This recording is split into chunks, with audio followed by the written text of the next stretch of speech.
I'm really happy to introduce our speaker today. I got a chance to talk to Scott a couple of minutes earlier, and really interesting guy. So if you guys get a chance to talk to him, that was there's much more to him than what I have here. I just want to let you know that. So Scott Nelson has been working in the mental health field for 44 years. He's been a licensed marriage and family therapist since 1981. He received his doctorate from the School of Social Work at University of California, Berkeley. He's in private practice in Mill Valley.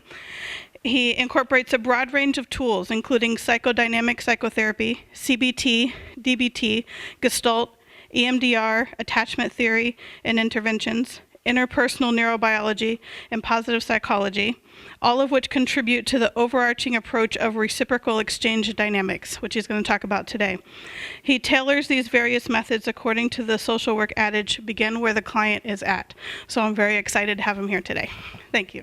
Well, you know, I did want to present this model that I've been trying to kind of go the opposite direction, creating a model that works for me and a way of kind of getting information from these 4 tracks of information that I'm going to provide to you today to execute what I've learned over the past, I'm sorry, in the announcement it was overstated as 44 years. It's actually been 43. I'm sorry for that oversight. But I was going to present on this model, except that I think I'm going to change it since there's so many trauma therapists in here, and since I'm suffering from trauma right this moment, because I was going to tell you that I'm sorry I have to read from my papers occasionally because it's a new topic and blah, blah, blah. Well, I left my papers at home. I'm traumatized. So the good news is that I have it here on my computer. What made me think to bring that? I have no clue, but anyway, I've been saved. So actually, I will go back to the original topic. Okay, one other thing I want to mention is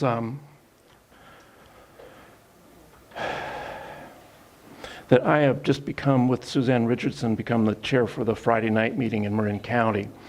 So we're going to be looking for people who want to bring presentations there. We have some criteria that we can share with you if you're interested in presenting. So yeah, be aware that we're really open to getting new and interesting, and we want people to be able to talk about their work and everything, but we're really also interested in really educating ourselves. I am just really so excited to be here because I've been here like twice before, and crowd's gotten bigger each time. It's really amazing what I came in today for your annual meeting or whatever it was. It was just fantastic to see all the people who work here. So I'm hoping that I can beat you guys up with the Friday night meeting pretty soon. I don't know, we'll see. Try to get our members in Marin to do as much active work as you do. Okay, so,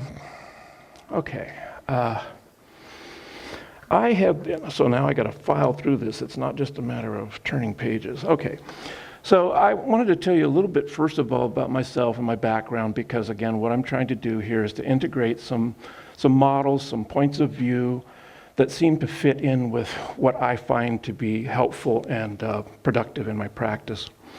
So just real quick, I'm going to run through a whole bunch of stuff. I had this amazing life so far, looking forward to a lot more of it, but my father almost died when I was 9. I walked in on him as he collapsed in his bedroom. So I've started with this trauma in life, had dealt with that over and over again. For some reason, it really profoundly affected me. From there, life's been pretty interesting. I was a merchant seaman when I was 16, went to Latin America, came back, did a prison Scared Straight program with my social studies teacher when I was a senior in high school. Started the Marin Community Mental Health Center when I was 19. They needed a mental health worker who had a beard, played guitar, and did minimal drugs. I can't stand the smell of marijuana, so, you know, it's a brutal, really was a misfit in the day. So then I traveled for 3 years in Asia and Europe, came back, started working at Macaulay Institute in San Francisco with teenagers and young adults. Went to UC Berkeley for half my adult life at that time. Raised my 2 kids, worked full time while I was going to Macaulay's.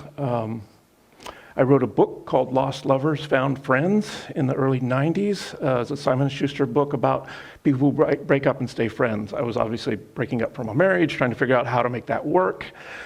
At the same time, I was also director of research at MRI in Palo Alto. People familiar these days with MRI and what its history was? So, brief therapy, questioning kind of therapy. Somehow I got through the pathology of the Institute and got hired as a researcher. They were crazy people, but really creative, interesting place to be in those days with Erickson, all these people. By the way, when I started the Mental Health Center, I was trained by Fritz Perls, Joseph Marino, Psychoanalytic Institute people. So I know I look 40, but I've been around, you know what I mean? Really been around. And in this time, we have developed neuropsychology, neurophysiology at levels of just mind-boggling. I did my dissertation at Berkeley 30 years ago on a computer the size of this building. Punch cards, rotating the matrices on my own, writing the formulas. I have that in my cell phone. It's insane. Google. How did I make it through graduate school without Google? It was just amazing. Okay, so I also started in the mid-'70s working with trauma in those days and child abuse. We really, most of you probably don't remember being around at that time, but we really weren't paying attention as a profession to child abuse. It was just then when we were getting into it. Because I was working in inpatient settings, I pretty much couldn't avoid it. It was, good percentage of the kids there had been severely abused, and we were dealing with post-traumatic issues in addition to whatever their other pathologies they were bringing in. So I've been doing that for a long time. I also raised my two sons by myself. They are now very successful alpha males in Los Angeles. We have a great relationship. I'm blessed to have that. So many blessings in my life. That's one of the things I want to convey to you today is just what positivity does to you, what it can do to increase your life and connection with other people, because it's really important. And so among other things, my kids just keep me rolling. So I have been looking at the notion of some sort of interpersonal relational development since I was in early practice in Marin County. I got really fascinated early on with Harry Stack Sullivan's work. Are people familiar with that on interpersonal psychiatry? He talked about people's personalities as being sort of energetic systems and had a very interesting frame on that. When I was at Berkeley, we wrote qualifying papers, and one of my papers was about taking the correlational data that showed that parents impacted their children's upbringing, their religion, their development, their sexuality, flipped. I took it and said, okay, no, I think what's really going on here is that there's a mutual influence and that the kids are shaping their parents' behavior, and was pretty much able to argue that position. So this thing that I'm going to present to you today, which is that I've been working, trying to understand the whole environment in which I work.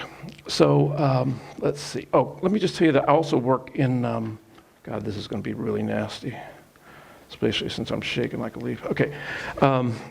Yeah, just to tell you that I do work in Marin. I work with everybody. I like teenagers. I like couples. I have worked with trauma couples for 30 years. Some of you may know me that I work with the Partners of Survivors.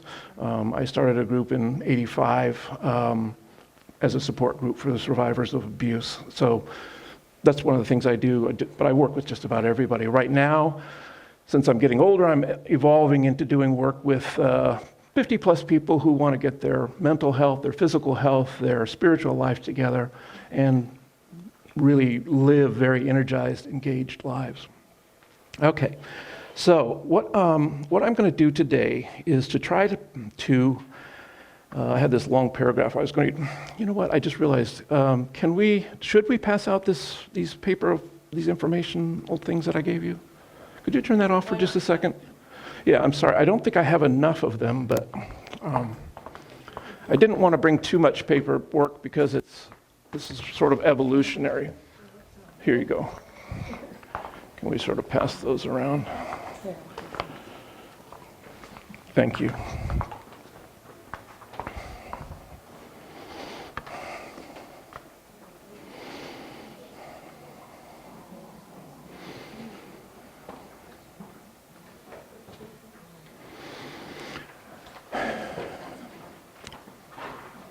Okay. In addition to being interested about what happens interpersonally in therapy and how that impacts on the therapy process, I have been, for a long time, interested in how what the therapist's experience is like, because my experience has always been to try to do the best I could do to be present, to be engaged in the conversation.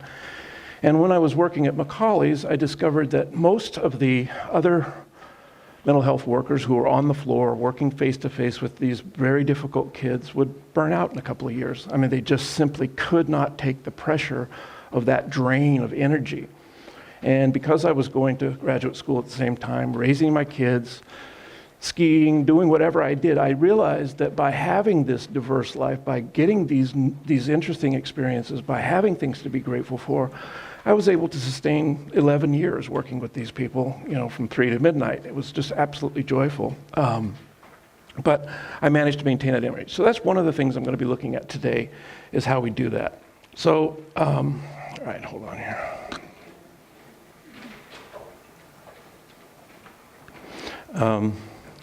So here's what I'm looking for, and I hope that you'll be able to see this emerge throughout the morning. What I'm looking for is these outcomes for my clients. I want them to be significantly more positive, emotionally, psychologically, physically, and spiritually.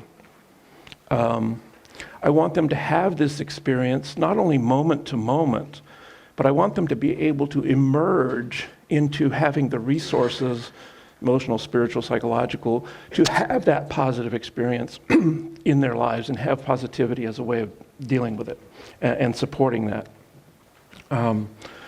Yes, as I was saying, I want them to also develop this larger skill set. I want to decrease the inappropriate negative emotions. That is, when I say inappropriate, I mean that they are not functional, and I'll tell you a little bit in a while what I've learned about how negative feelings impact us, and particularly in a negative way. I want them to, how many people here are familiar, and to what degree are you familiar with positive psychology and the whole research basis for that? Okay, how much do you know on a scale of 1 to 10? Can you tell me 2, 3, 5, 6, 4, 5, 6? Okay, great. So it's a mix, all right. I have been looking at positive psychology for quite a few years, and have, one of the things that makes this presentation great for me is that I've really had to get clearer about what parts of it I'm engaging in, and which are helpful and which are not. And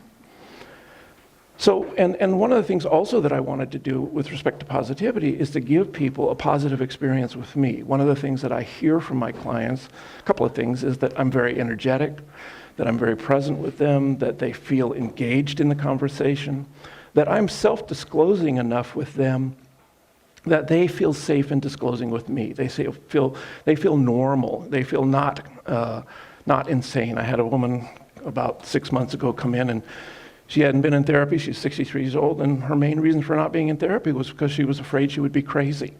And I just explained to her the neurophysiology of her traumatic history, and suddenly she realized she wasn't crazy. She was just dealing with this brain structure that had changed, and she had to, in some way, engage it differently. So those are the things that I want for the clients. For the therapist, I want also to have increased positivity. I want to go into my office. I want therapists to go into their office fully energized, ready to give their best to people.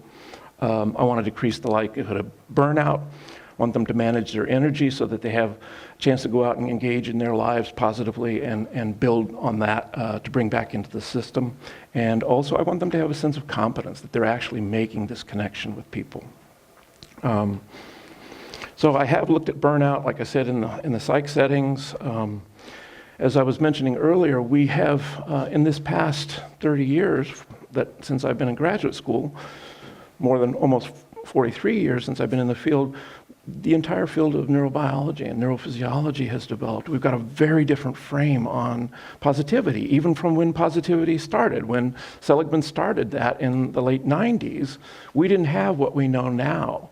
And Barbara Friedrichsen's work that we're going to be talking about, she works a lot with understanding what that underpinning of neurophysiology is. Okay. So I'm going to be looking at generally four. These are frames of reference. They're not a substitute for other methodologies. As I sort of indicated to you, I've been trained in everything that's come down the track. I'm just a learning freak, and I love this kind of stuff. So I've been trained in everything. But, and I was mentioning to someone earlier, I was really surprised a couple of years ago that Francine Shapiro, we were walking on the beach out at her house, and she says, without you, EMDR wouldn't have existed. Yikes!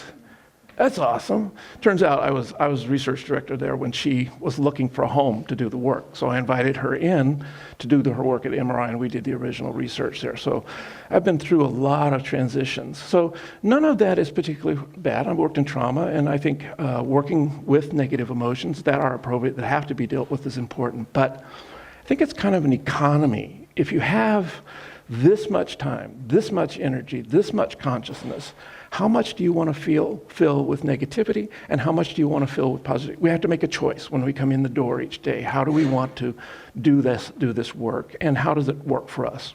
Okay, so positive psychology, which is the psychology of positive emotions, one, and what collaterally has evolved is a notion of character structure, which I'll tell you more about, that informs us about what are our strengths within us that we can then use to further our positive experience. How can we live out what we're good at, basically?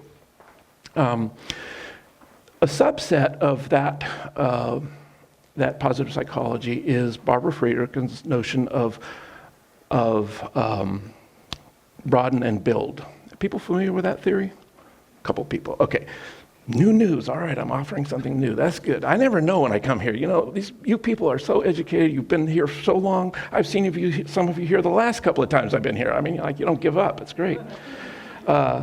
So it is associated with positive psychology, but has a different spin on it, which is really useful. And I'm going to be bringing forward some information on energy management from the High Performance Institute. These guys, Jim Lohr and Schwartz, wrote a book called Full Engagement. Has anybody seen that book? Okay, I thought it would be new news. And I'll talk about that. And then the fourth element is, how do we look at our interpersonal relationships, and how do they contribute to what I'm looking at as a reciprocal exchange? Now, the more I've been thinking about this and working on this paper until 4 a.m. for the past month and a half, because I thought I was coming on February 8th, and it was January 8th. Not too efficient, so I've been scrambling. But the more I've been thinking about it, the more I realize I have to make clear that this is not about teaching the clients to take care of me. Just by being there, I'm defining what takes care of me. By the decisions I make in my life, I define who I am and where I'm going. And my decisions a lot have to do, because I'm a parent and have, a therapist, a lot of my decisions have to do with what works for other people as well. So I'm very interested in developing relationships that are fruitful for those people that I work with as well. And but it's not about, hold on here, sorry. It's not about having them take care of me. I want to make sure that you understand that I'm talking about what I'm looking at here is these 4 elements: positive psychology, broaden and build, energy management, and interpersonal relationships. I'm looking at those frames of reference as contributory to the healing process. Because of the structure of those not exactly, well, I guess you could consider them series, points of view that I experienced. Because of those, there is greater involvement on the part of the therapist in the energy that's in the room, positivity versus negativity. So there is a reciprocal exchange. And I'll get back to that in just a minute. I'm doing this in part. I want to remind you that as I just said, that I'm not disputing the negativity that people experience, the pain that they experience, the difficulty that they have. Positive psychology as a discipline does not deny that. They just make the decision about what do you want to spend your time on. Do you want to spend your time on negativity, or do you want to spend your time on more positive ways of dealing with the world? And I'll tell you why that's important. So I just wanted to say some things about what I experience in terms of more conventional helping strategies, which I've done, I continue to do when it's appropriate in a given situation. But one of the things that I've noticed is that for me, while it's good for my bank account, it's probably not good for my clients a lot of time, that I spend a lot of time dealing with a bunch of divergent minutia that comes up that seems like it has to get solved, but really might not need to get solved. That it's something that's irritating, but isn't necessarily something that is rewarded by our attention. So when I look at all the methodology that I've learned, each of them has sort of a way of resolving that negative stuff. And again, positive can be good. I think there are methods that go beyond discrete issues and look at larger swaths of a person's development. EMDR, for example. EMDR does go after trauma. We started as a trauma. Our first patient was a military guy at the Veterans Administration who had been taking body bags out of a helicopter and saw his friend and went into 20 years of depression and alcoholism. Francine took care of him in 6 sessions. It absolutely was phenomenal. So we've been working with that, okay? But the EMDR then also has the positive ideation that gets inserted following bringing down that negativity. So EMDR, CBT to some extent, because it has homework assignments. Other models that have that kind of thing are moving in the direction that I think is helpful, because when you have those positive inputs, when you have those learnings that are convertible to each situation and create resources for people, that's how people get through life in a much more healthy way, as far as I'm concerned. By the way, as I'm flowing here, I realize that this is not my general style of presentation. Usually I like to try to focus on details, things that are useful, treatment strategies. We'll talk a little bit about those today on the more micro level. But I realize that I'm talking about a lot of theory, and so I'm not giving you an opportunity to participate. So if I'm putting you to sleep, shake yourself up or raise your hand. And if I say something that doesn't make sense to you, because this is an evolving frame for me, I'd be really appreciative to hear what you have to say. So, this is just I'm having a conversation with you about what I think is helpful. Okay? Does that make sense? Who would speak up and tell me that I made a mistake? That all right, now. All right. Yes. So for me, my focus is not so much more on the negativity or more on the positivity, but more on the enduring patterns of avoidance and distraction from reliving, experiencing the past trauma. Okay. So there was the trauma, and then there's a lifetime of avoiding the trauma, which leads to addiction and other things. Right. And to correct that. Right. Okay, great. I will come to that when we're talking about positive psychology and building, because I do address that. Anyone else? Yes. I've offered a workshop where I do the modified VIA test that's in Sullivan's Wonderful. book. Yeah, great. And there's always like 10% that want to focus on strengthening their weaknesses and can't take in what their strengths are. Right. Which takes me back to shame and perfectionism. Right. And that's role in this work with positive psychology. Right. I just added to the top of my presentation, which I just sped by because I was so stressed out about having forgotten my material, that almost invariably when I bring up taking this positive tact, when people come in to me because they're referred because they have problems and they want to resolve those problems and really take them apart, presenting a positive idea is not attractive thing to them. It doesn't feel good. It's a rip in their consciousness about what they're expecting from me. So when we go to parties, I don't tell people I'm a therapist. I'm not stupid. They're going to assume that I'm going to be analyzing them and tearing apart their problems. And so anyway, so people come in with that headset, and sometimes you have to be aware that that's what you're going to come up against right away. Is you have to be able to really move on that. So there is that kind of resistance. Some of it has to do with shame. Some of it is shame that's almost unreachable. I mean, it's so primitive, so early. But again, then I can come alongside. What I do is I come alongside them almost literally, sitting on the couch with a person next to me, talking with them in a friendship engagement rather than in a therapist-client engagement, which tends to raise the heat on negativity. I'm not sure why that exactly happens, but I do know that people, their defenses come up, even though they're there paying good money to deal with their issues. So it's an interesting paradox. So I do see that percentage. And I'll talk about the instrument, the VIA instrument, in just a minute. So there is that tendency to focus on minutia that gets, or smaller issues that take away time, take up a lot of energy. In that model also that I'm talking about, and all models, all therapeutic approaches are to one degree or not struggling with these issues. The therapist is more active, the client is more passive and receptive. That's sort of the way things go. So what happens for me when I'm working with those people is I'm reaching out, I'm leaning forward, I'm putting myself into their lives, trying to pull them out.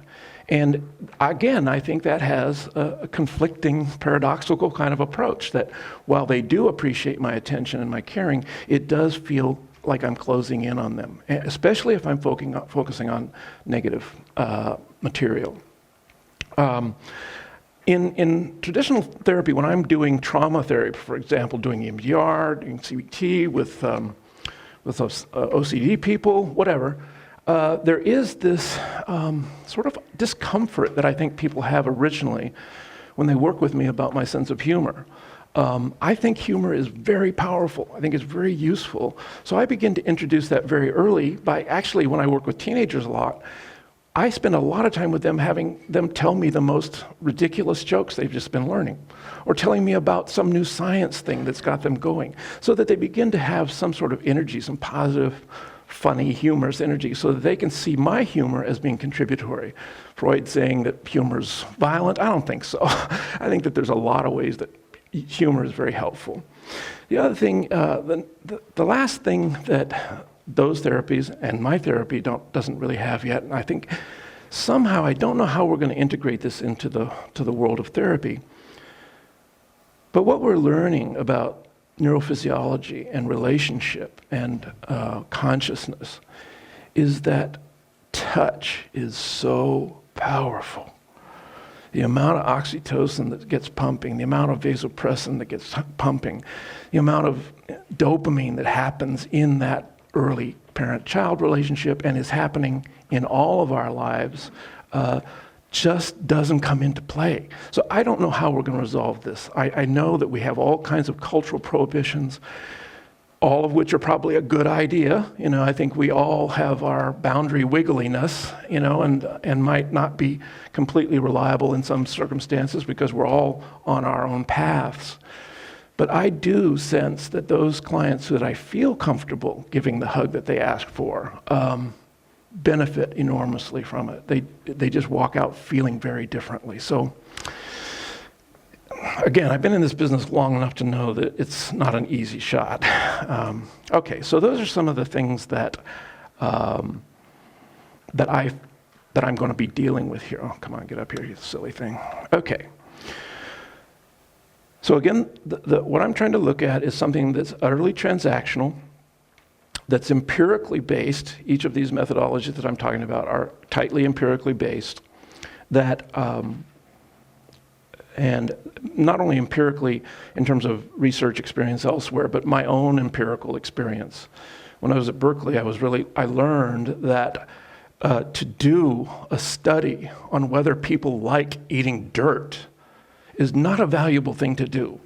And yet people would spend hours researching the absurd. It's just mind-boggling to me that if somebody's in front of me crying, I know they want my attention. I don't need to do a major study to find that out. Sadly, I've participated in a couple of those, I admit.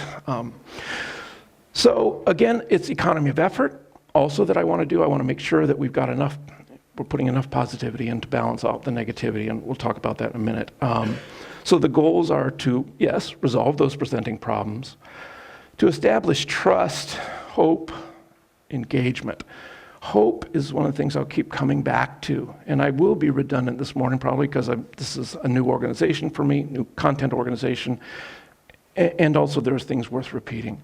That hope is one of the first things I have to turn the corner on when people come in the door to me. They're feeling hopeless, they're feeling overwhelmed, like you're saying, they're stuck in their pathologies, in their negative response patterns that aren't working for them. But unless I give them something to substitute for that, some other way of being. And when I think of positive, by the way, I don't think of just positive in the sense of good-humored. I mean positive in the sense of constructive, in the sense of putting something in place. Because if I'm happy, I can't be sad. Right? If I'm relaxed, this is the basics of trauma prevention and trauma treatment, is you can't be relaxed and upset at the same time, or stress at the same time. So I'm trying to get as much of that up and as going as possible. Somehow, because of my personality, I think, but also because of my experience in the world with the people I've worked with, Fritz Perls, for example, who was an absolute nutcase. I mean, the guy was maniac, totally out of his mind, and brilliant. I mean, his work with me was just off the charts. He's idiosyncratic. He's smoking the Salem cigarettes, wearing the beaded shirt. I mean, he was a knucklehead, but guy was brilliant. I mean, I got to tell you. So that authenticity just allowed me right off the bat, as annoying as he was in so many ways, to really hear what he had to say. He was not feeding it through any unnecessary filter for me. So authenticity is very important in this process, both from the client, who we are going to build that, and also from therapists who, through our own therapy, through working with people, we'll hopefully get that. Positivity, supportive connection. I'll get back to that when we talk about relationships. And one thing about this process that I'm trying to emphasize here, really I think that's the way of looking at it. It's an emphasis on the syllable that's different than we've had before, okay? So it's, I want to create as many in situ, in-office experiences as I can that actually contribute to the person building this sense of self that I want them to have. I don't necessarily want to give them, although I would do this, and help them find exercises, help them find different ways of relating to their families and so forth that create these more positive experiences, but I want them to actually experience it in my presence. I want them to feel the energy that I have. I went into my own therapist 5 or 6 years ago, and I had been working on myself for like 15 years, totally messed up since college, downhill. And she says, "Oh my God, Scott, your energy is amazing. What's happening?" Well, what's happening is I'm living an amazing life. I'm really grateful for what's happening to me. I'm grateful for the people around me. I know how important they are. My Buddhist group, my men's group, my, clerks at the store. I mean, these people are all important to me. My barber, really important.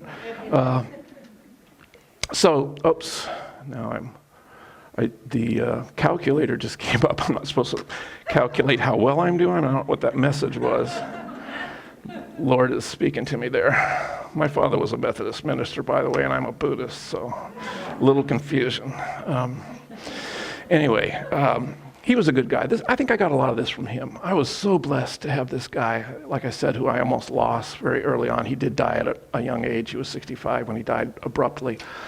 But he was my best friend. And I do work a lot with men. I'm really pained that so many men have so many crappy relationships with their fathers. It's just, I feel embarrassed. My relationship was so good sometimes. And my son's relationship with my father was good. And my sons tell me my relationship with them was good, and they think I made them who they are, and I'm not telling them any different. If they believe that, they're 36 and 38, they can do it on their own as far as I'm concerned, all right? So garner the tools that I was telling you about. I want them to go out of the office with more than they came in with. Not just empty the negativity, but have some energy and some skills to take with them.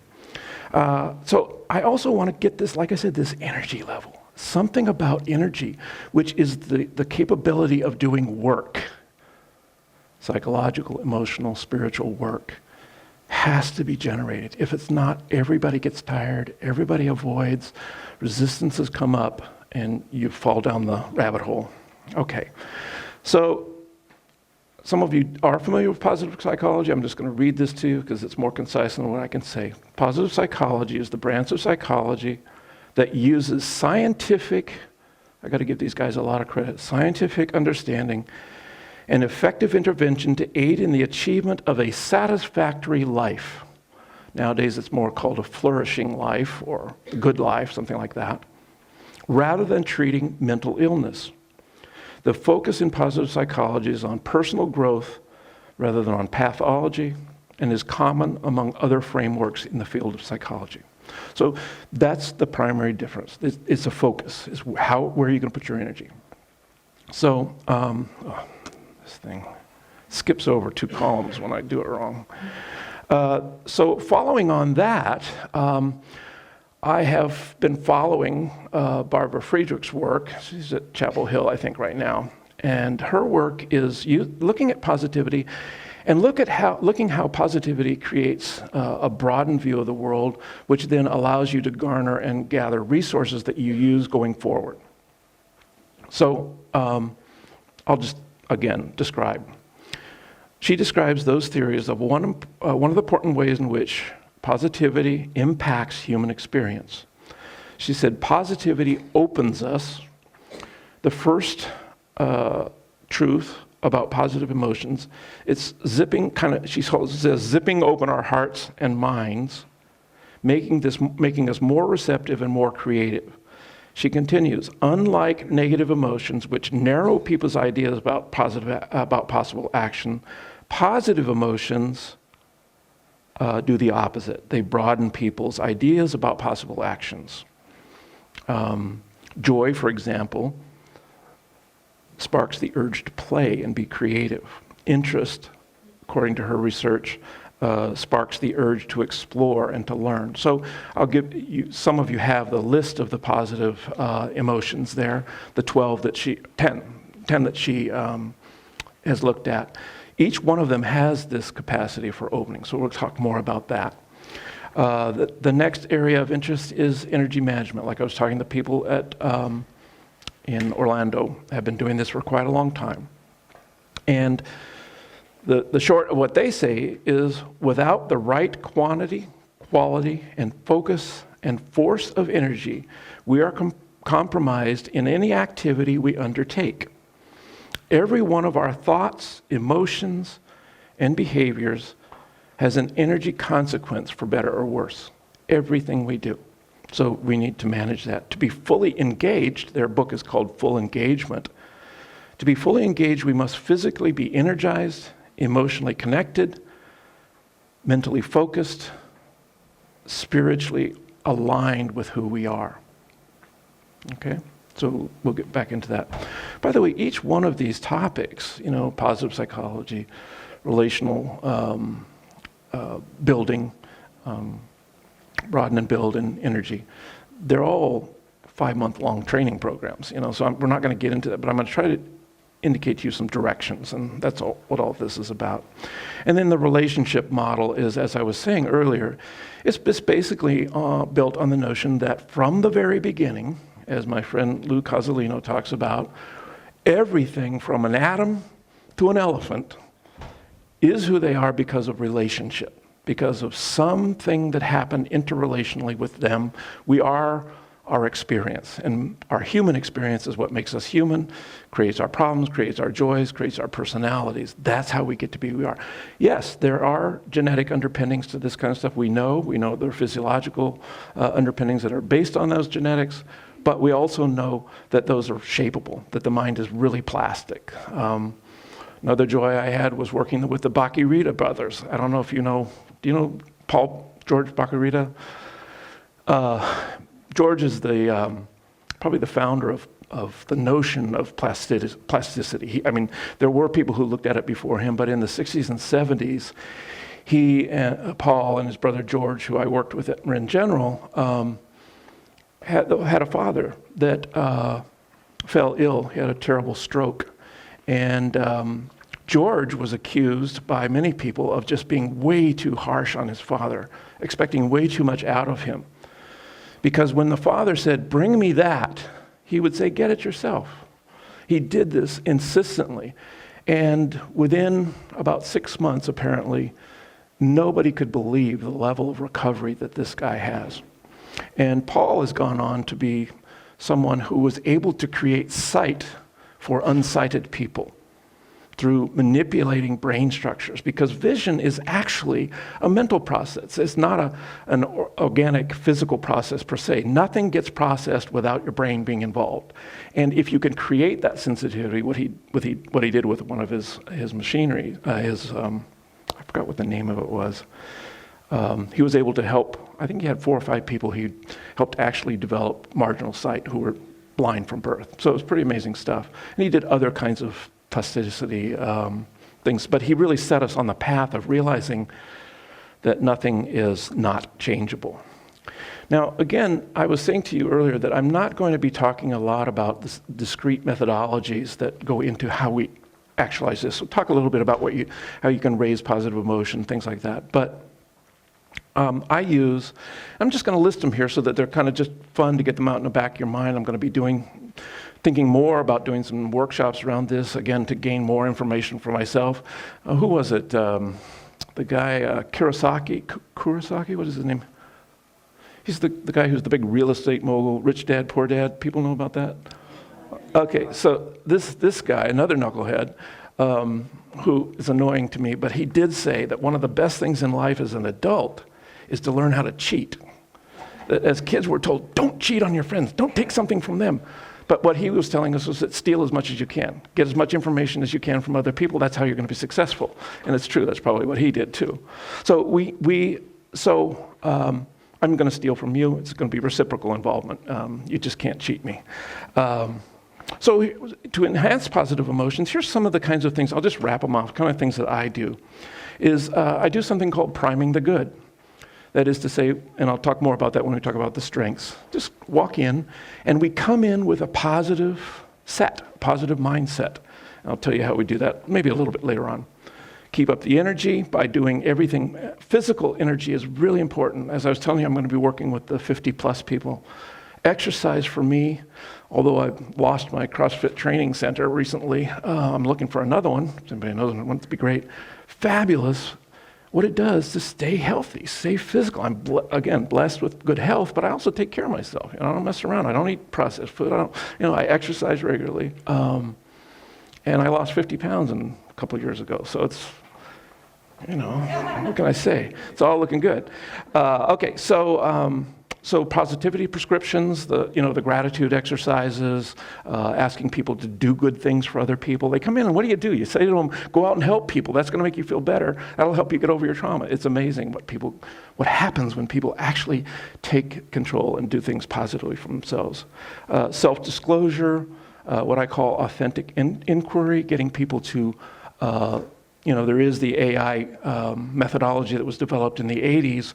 They're using companies a lot now, which is really asking people to evaluate their true situation in the moment in positive terms. It's a very powerful methodology. I do questions, broad questions like we use at MRI, opening kinds of questions, and questions focus on competence. So when you went home and you noticed that you stopped feeling that way, what did you notice about what happened? That opens up people's conversation, opens up their connectivity to you. Storytelling, engagement strategies. Engagement, again, I used to call my practice engaged living because Thich Nhat Hanh is one of my heroes, and he he's an engaged Buddhist. He's a bodhisattva who stays on the planet and tries to help other people, who deals with social issues, who doesn't avoid being engaged in the world. And that's where we get the juice, I think, is really staying engaged and connected with other people. So engagement exercises, street therapy. I'm working with a couple of 2 sets of brothers now. It's fantastic, 8 and 10-year-old and 14 and 16-year-old. And we do straight therapy. We go out and play basketball. I have one client who's absolutely Einsteinian brilliant, but could not relate to a mole. I mean, he's just really struggling, even interpersonally. But we spend the whole session talking about science. What does he know about the recent, studies of atomic structures or, whatever. I know more from brain science from him than I know from my own studies. He's just amazing. Something about that interaction, I don't have to get him to want to be with other people. I don't have to get him to get over his fears. He's doing it in my office with me. And his mother tells me he's doing much better. He quit about 6 months ago because he was afraid that I wouldn't like that he wasn't doing the right thing. We convinced him to get back in. He's turned the path. We're now talking about things that are really relevant to him and building him up, not fulfilling my curiosity about what's wrong with him, but it's what really actually builds him, is a positive experience. The kid shows up every single week. He texts me if he's going to be 5 minutes late. This is a kid who doesn't care about anybody. He can't. He's sort of Asperger-y, I guess, in a way. Okay. So those are some of the strategies I use. Okay, so let's